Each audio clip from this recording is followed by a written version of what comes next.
Good morning, threes and fours. Happy Thursday. Today, Thursday, March 19th, is the first day of spring. I know it's hard that we're all stuck inside, but when I think of spring, one thing I think about is spring cleaning. So I have an activity about cleaning up and how you can do it in kind of a fun way that I'll share with your parents on our portal later. But for now, I would like to read a story called The Day That Henry Cleaned His Room by Sarah Wilson. Let's make sure we're all ready to read, okay? Tell me a story, read me a book, hands in my lap, at the teacher I look. If I listen carefully, the teacher will say, here is a story that I have for you today. The Day That Henry Cleaned His Room. The day that Henry cleaned his room, reporters came. Henry got up early. I knew I can do it this time, he said. Henry's mother and father cheered. So did his little sister Lou. It had been a year since anyone had seen the inside of Henry's room. Henry was the only one who knew the secret path from the door to his bed. Okay, Henry yelled from his bedroom door. Everybody out. The first ones out were Henry's fish. It had been so long since Henry cleaned their tank that they had grown long legs and climbed out, preferring air to dirty water. They scowled at Henry and walked down the stairs. The mice came next. They brought out Henry's collection of mismatched socks and rubber bands. They weren't happy about moving.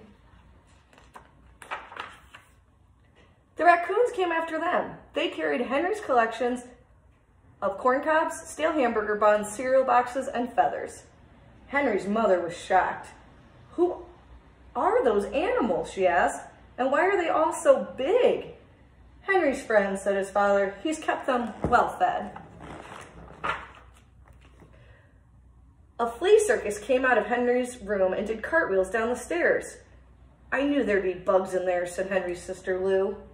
A possum rode out wearing Henry's Hawaiian shirt. I wondered where that went, said Henry's mother. Finally, something long and green and scaly slithered out from under Henry's bed and ran down the stairs. What was that? Lou gasped. Henry was puzzled. I don't know, he said. Must be somebody's friend who stayed over. With everyone out of his room, Henry started the real work. The army took away his parachutes. The Historical Society took his collection of old bottles and cans. Henry's scout troop took the old newspapers and magazine. Wow, said Henry, I can see the windows now. It was hard going, but Henry kept at it. Scientists came to study the different kinds of dust and must and moss and mushrooms that were growing out of Henry's closet and walls. Suddenly, Henry found a new window. Birds he'd never seen flew out of his closet and took off for the open sky. He found the bathrobe his Aunt Skooky had given him for his 3rd birthday. He found his bicycle.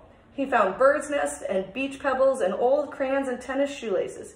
Henry washed and wiped and scrubbed and polished. Outside, his family had a big yard sale of all the things Henry didn't want. His mother helped him change his bed sheets, and then Henry spoke on television. I did it, he shouted. I have a clean room. Everybody cheered. Henry was the talk of the neighborhood. When night finally came and everyone had gone home, Henry went up to his clean room. He got into his clean bed, but he couldn't sleep. He could see the walls and windows and even the door to his room. It's so empty, Henry wailed. You'll get used to it, dear, said his mother and father.